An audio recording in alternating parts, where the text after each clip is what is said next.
Grief has a strange way of warping time. Moments stretch endlessly, and yet days disappear in a blur. I had barely slept in the week leading up to my father's funeral. Between organizing arrangements, comforting my siblings, and replaying memories of him that I knew I'd never relive again, I had been running on sheer willpower. He had been the backbone of our family, the calm in the storm, the person who always knew how to make things right. His absence was a chasm none of us could even begin to cross. Please subscribe to our channel and tell me in comments from where are you watching this video.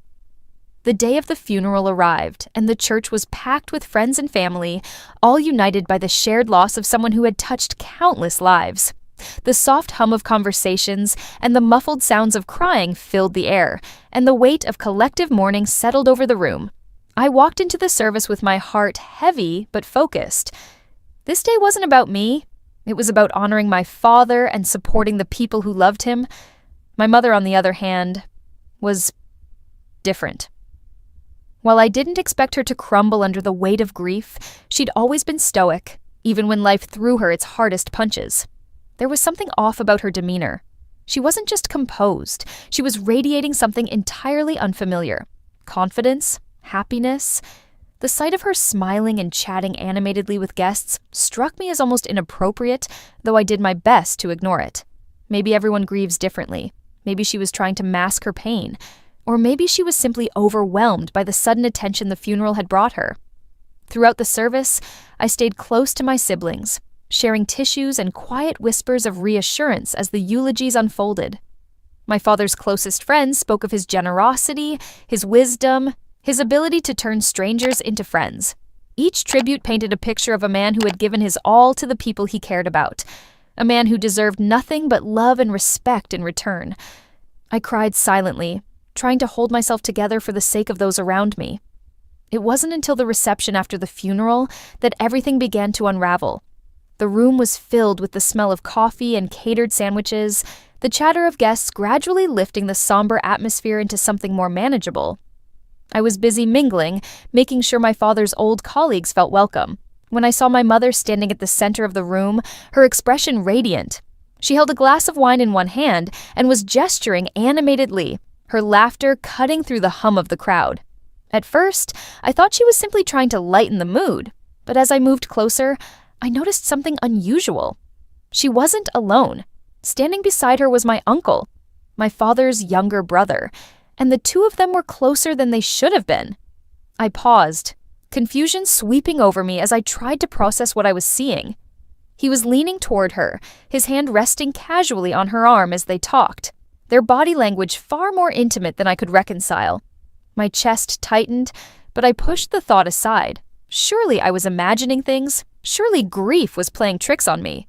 But then she turned, her voice cutting through the room as she called for everyone's attention. "Thank you all for being here today," she began, her tone bright and composed. "It means so much to me and my family to see so many of you come together to honor my husband." I watched her closely, wondering if she might finally crack under the weight of loss. But instead, she smiled, an unsettlingly broad smile, and continued. "I'd also like to take this opportunity to share some wonderful news with all of you." The crowd murmured in confusion, but she pressed on, her smile widening as she gestured toward my uncle. "As you all know, life has a way of surprising us, even in the most challenging times. So I'm very happy to introduce my new husband, my brother-in-law, Daniel." The room fell silent. My mind went blank. New husband? Brother-in-law? For a moment, I couldn't comprehend the words, couldn't make sense of the announcement. My uncle, Daniel, shifted uncomfortably beside her, his face a mixture of guilt and pride. The guests exchanged stunned glances, some murmuring in disbelief while others avoided eye contact entirely. My siblings looked as lost as I felt, their faces pale and their mouths slightly open as they struggled to process what we had just heard. I felt my pulse racing, my emotions spiraling between shock, betrayal, and a growing sense of anger. How could she do this? How could she stand here, at my father's funeral, and announce something so inappropriate, so insensitive? My father's body hadn't even been laid to rest for a full day, and she was already replacing him with his own brother, no less. I stared at her, my heart pounding as I searched for answers. But she didn't meet my gaze. Instead, she clinked her glass with Daniel's, raising her drink in a toast that felt like the final straw. This wasn't just grief taking a strange turn. It was something far deeper, far more calculated. And as the murmurs grew louder and the room began to buzz with questions, I knew I couldn't let this stand. Something had to be done. But how? The silence that followed Sophie's revelation was suffocating, the weight of her words pressing down on everyone in the room. My mother's carefully composed expression cracked for the first time, her lips parting as though she wanted to respond, but no words came out. My uncle, her so-called new husband, stood frozen, his face a mixture of guilt and growing panic. The room was so still, so charged, it felt as if the very air was holding its breath. I looked around at the gathered guests, their eyes wide, their mouths barely hiding their shock. Some murmured in hushed tones, casting furtive glances at my mother and uncle. Others avoided eye contact altogether, the discomfort of witnessing this familial unraveling too much to bear. But Sophie wasn't finished. "You've been lying to all of us," Sophie said, her voice trembling, her hands clutching the paper tightly. "You and Uncle Daniel. While Dad was fighting for his life, while we were all trying to hold things together, you were sneaking around behind his back.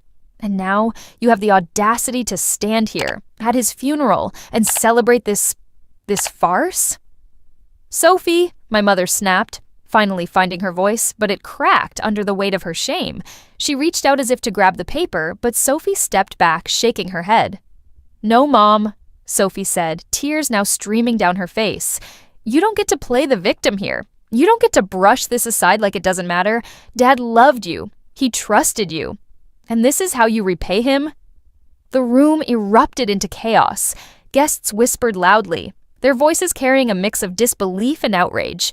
My siblings and I stood together, our unity a silent show of strength as we faced the fallout.